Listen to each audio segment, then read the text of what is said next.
Good morning dear students. जैसा कि muscle contraction में हम लोग पढ़ रहे थे,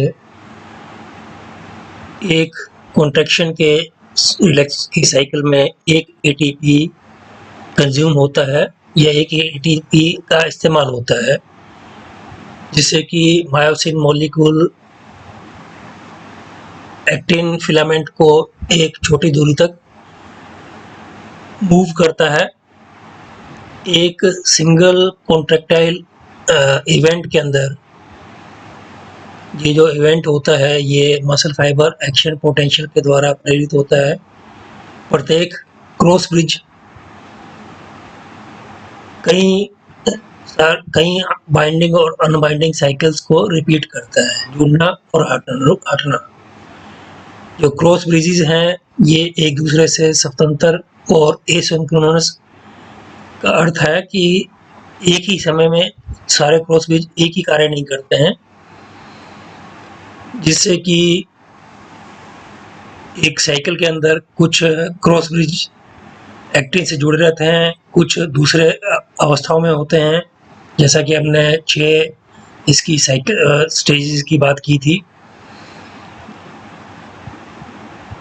कॉन्ट्रैक्शन के समय में कभी भी सारे क्रॉस ब्रिज जो हैं वो एक्टिन से अलग नहीं होते हैं। इन सभी का सम इफेक्ट जो है, प्रभाव है, ये क्रॉस ब्रिज जो साइकिल्स हैं रिपीटिशन से थिन फिलामेंट्स को सार्कोमेर के मध्य की तरफ पुल करते हैं, खींचते हैं। जीवित रिलैक्स मसल में जो सभी क्रॉस ब्रिज हैं उनके अंदर एनर्जी स्टोर रहती है एडीपी और इनऑर्गेनिक फॉस्फेट के रूप में, परंतु ये एक्टिन से जुड़े हुए नहीं रहते हैं। ये क्रॉस ब्रिज जो साइकिल है ये कैल्शियम की प्रेजेंस आवश्यक होती है। इसमें कैल्शियम और रेगुलेटरी प्रोटीन्स ट्रोपोमायोसिन और ट्रोपोनिन कंट्रोल कॉन्ट्रैक्शंस। पहले डायग्राम में हमने देखा था थिन फिलामेंट के अंदर ट्रोपोमायोसिन और ट्रोपोनिन की बात की थी। एक विश्राम करने वाले मसल या रेस्टिंग मसल के अंदर प्रत्येक मायोसिन हेड एक्टिन से अलग होता है। ये एटीपी को हाइड्रोलाइसिस करता है और जो एनर्जी होती है ये इसको स्टोर रखता है। इसके लिए ये कह सकते हैं कि ये दूसरे साइकिल के लिए प्राइम्ड है। परंतु रेगुलेटरी प्रोटीन्स या नियंत्रणकारी प्रोटीन्स ट्रोपोमायोसिन और ट्रोपोनिन कॉन्ट्रैक्शन को रोकती हैं। कैसे रोकती हैं? ये मायोसिन के हेड को एक्टिन से जुड़ने या बाइंड होने नहीं देती हैं। ट्रोपोमायोसिन एक प्रोटीन का डायमर है जो 2 पॉलीपेप्टाइड श्रृंखलाओं का बना होता है। ये 2 पॉलीपेप्टाइड श्रृंखलाएं एक अल्फा हेलिकल कॉइल या सर्पिल बनाती हैं।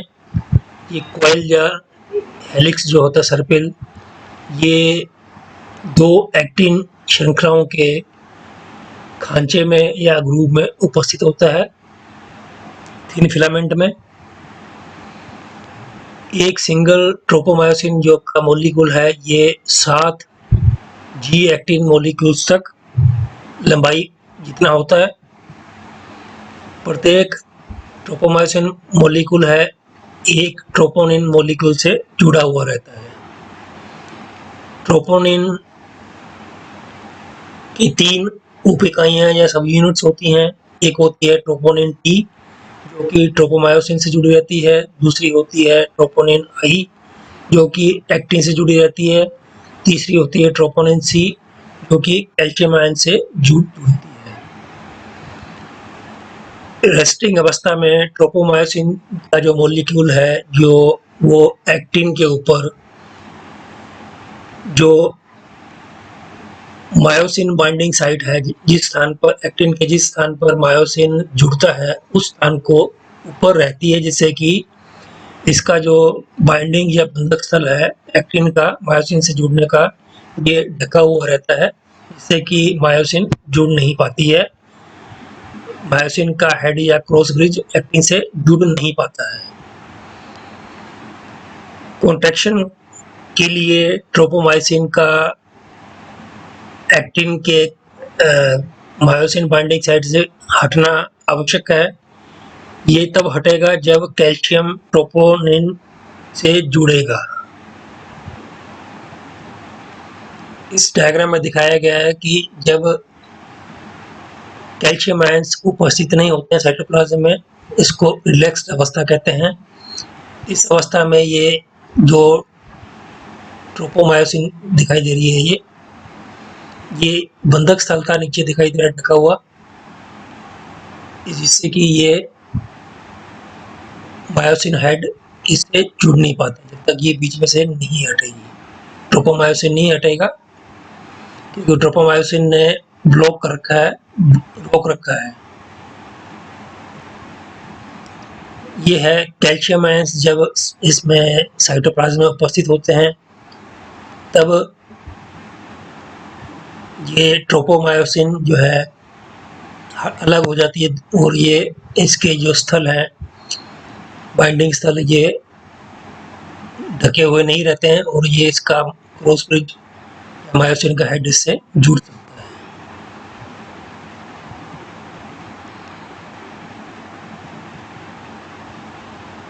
जब कैल्शियम आयंस ट्रोपोनिन सी से जुड़ते हैं तो ये एक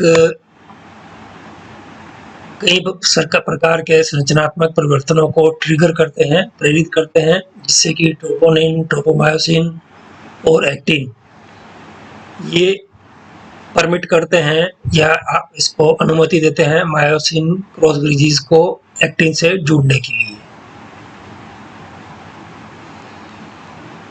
ये जो परिवर्तन होते हैं कैल्शियम आयंस के ट्रोपोनिन से जुड़ने से, ये ट्रोपोमायोसिन की मायोसिन बाइंडिंग साइट जो होती है, जो एक्टिन पर इसकी ब्लॉकिंग को रोकते हैं और दूसरे प्रकार के इन प्रोटीन के इंटरेक्शंस को प्रेरित करते हैं।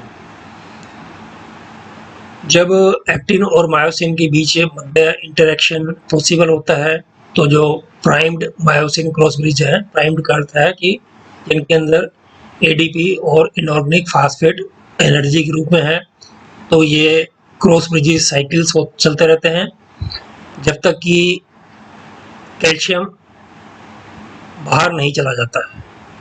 कैल्शियम की उपस्थिति में कॉन्ट्रैक्शन के साइकिल्स चलते रहते हैं।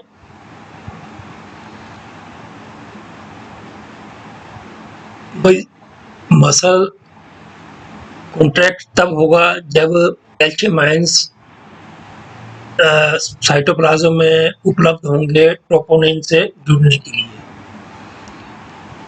रिलैक्स्ड कंकालिया पेशी तंतुओं के अंदर जो कैल्शियम की मात्रा होती है सामान्यतः रिलैक्स्ड अवस्था में बहुत कम होती है।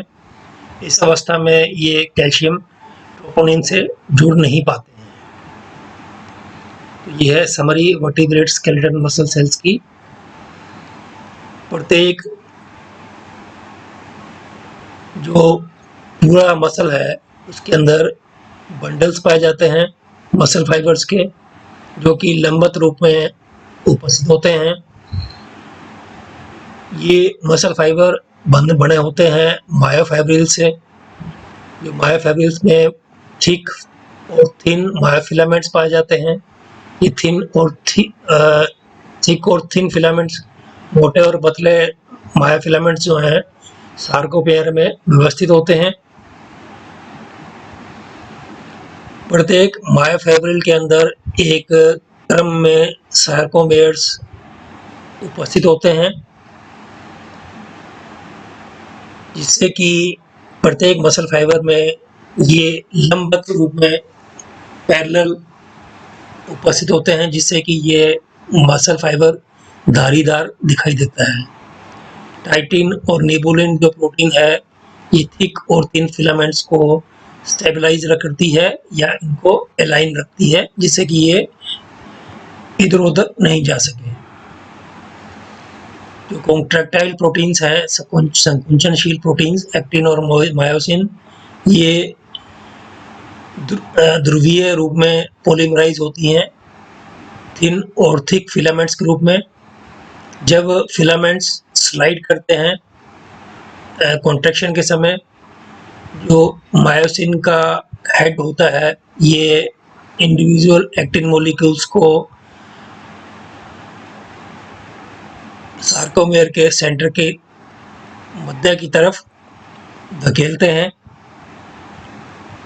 प्रत्येक मायोसिन जो हेड है एक एटीपीएस की तरह कार्य करता है, जिससे कि एनर्जी की जो आवश्यकता है पूरी हो सके, क्योंकि क्रॉस ब्रिज को के मोशन के लिए, गति करने के लिए ऊर्जा की आवश्यकता होती है। रिलैक्स मसल के अंदर प्रत्येक प्राइम्ड क्रॉस ब्रिज का अर्थ है ये एक्टिन से हटा हुआ रहता है, जुड़ा हुआ नहीं रहता है, और इसमें एडीपी और इनऑर्गेनिक फॉस्फेट एनर्जी के रूप में स्टोर रहती हैं, जो कि एटीपी के हाइड्रोलाइसिस से प्राप्त होती है। जो रेगुलेटरी प्रोटीन्स हैं ट्रोपोनिन और ट्रोपोमायोसिन, ये थिन फिलामेंट पर उपस्थित होती हैं। ये मायोसिन क्रॉस ब्रिजेस को एक्टिन से जुड़ने के रोकती हैं। इनको ये जो रुकावट है ये कैल्शियम की मात्रा बढ़ जाती है तो ये रुकावट हट जाती है। जब कैल्शियम ट्रोपोनिन सी से जुड़ता है तो इससे कई सारे परिवर्तन होते हैं, जिससे कि myosin cross bridge actin molecule से जुड़ सकता है। थैंक्स।